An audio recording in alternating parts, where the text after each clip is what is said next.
Hello and welcome. Our top story today is from Nigeria.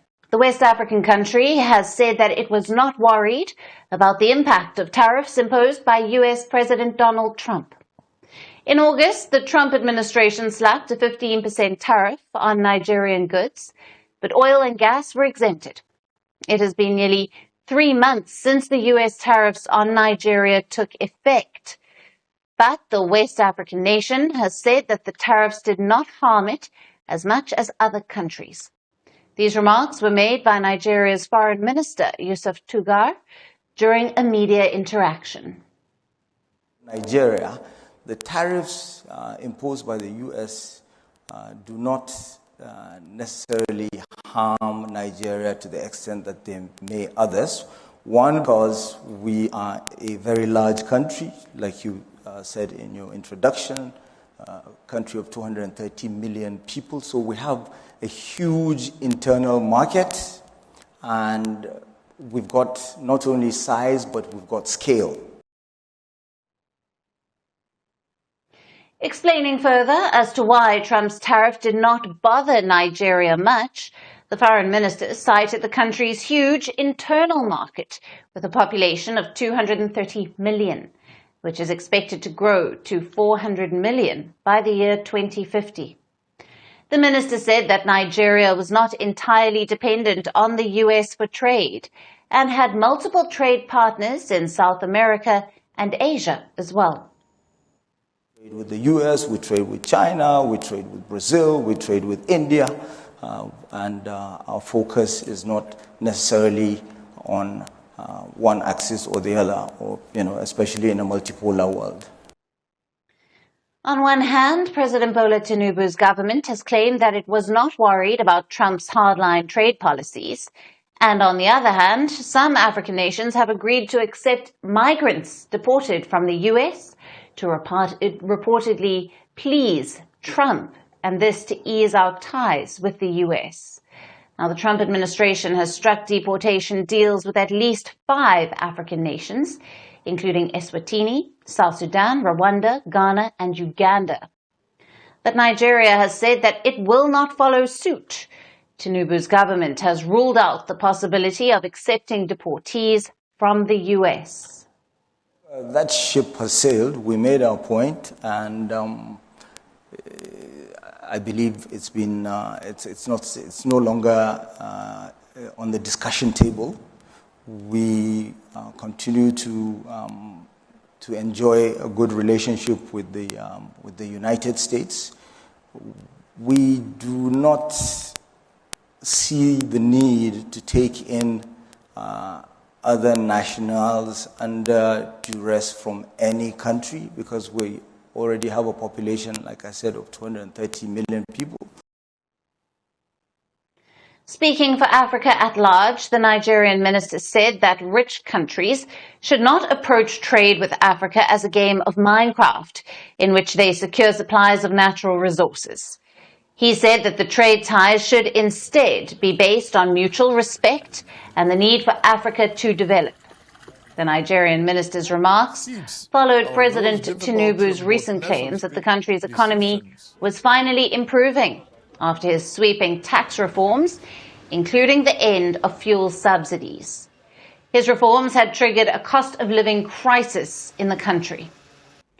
Nigeria is Africa's most populous country and a crude oil exporter, grappling with a huge power deficit. In big cities, power cuts lasting hours or days on end are a daily reality. According to the World Bank, 4 in 10 Nigerians do not have access to electricity. For decades, successive governments have promised to improve the power supply across the nation, but not much has improved so far. Investors have cited Nigeria's huge power deficit as one of the main obstacles to doing business in the country. Now, amid all of these challenges, President Tinubu's government remains confident that Trump's tariff could not harm Nigeria much. Now, the question arises, is the confidence based on a strategy or just some far-fetched idea? Now, for more on this, we have with us Dr. Ambrose Igboke, an international affairs analyst who is joining us live from Enugu in Nigeria. Thank you for being with us on First Post Africa, Doctor. Thank you, Alyson. It's good to be here again. Yes. Now, how has Nigeria managed to cushion the impact of the US tariffs compared to other countries? And what role does its diversified trade with parties like China, Brazil, and India play in this kind of resilience? Nigeria has always survived through the export of crude oil. And the position of Nigeria is made very powerful in the area of when Nigeria became an integral part of Organization of Petroleum Exporting Countries called OPEC. So Nigeria has been able to maintain its gravitas in the sale of crude oil internationally. Historically, Nigeria has a very good relationship with the United States, but not from the beginning. We remember that Nigeria's colonial list were the British, and then gradually we became close to the US. But even in the 70s, between 1975 to 1977-78, we found out that Nigeria was closer to the Eastern Bloc of the Soviet Union those days. And that is why when you notice some heavy infrastructure in Nigeria built in that era, like the Alaja Steel Plant in Warri, the Abeokuta Steel Plant, the National Theatre in Lagos, and so many other things were built by the Russians. And even some of the East Germans, So Nigeria has always been close to more people than the US. It was in the 80s that the US started being friends of Nigeria. So when we talk of even the trade deficit, trade balance, Nigeria have no trade balance with US per se. It is the US that actually gains more from Nigeria because Nigerians import a lot of products from the United States, a lot of service. They have a lot of big companies from the US that like Chevron, like Mobil Nigeria, that run this joint venture in the oil industry, and other big companies, tech companies in the US that are doing businesses in Nigeria. Google is here, Meta is here, and so many others running the digital infrastructure in Nigeria and also the economy. So that it is actually the it's a trading balance, and that is why it's not affecting Nigeria in any way. Right. And the Foreign Minister, Yusuf Tuggar, has mentioned Nigeria's pursuit of strategic autonomy. This is really what you've been speaking about. What does this mean in practical terms for Nigeria's foreign and trade policy, particularly in balancing relationships with global powers? Nigeria is one of the few countries in the world that has everything. When I say everything, I'm speaking without any sense of exaggeration here. Nigeria has almost all kinds of mineral resources all over the earth that other people don't have. Nigeria's land is very arable. Nigeria, apart of to crown it all, has the human resource and also have the population for its own market. So Nigeria have strong partnership with third world countries that are growing with it. For example, Malaysia, Brazil, even India. Nigeria's relationship with India dates back many decades and with a lot of partnerships. Although the Russian relationship has waned recently, but it's still very strong. Also, Nigeria has a cluster of international partners. And the few times America has pressured us to do the things we don't want to do just for the sake of gaining some access, it failed.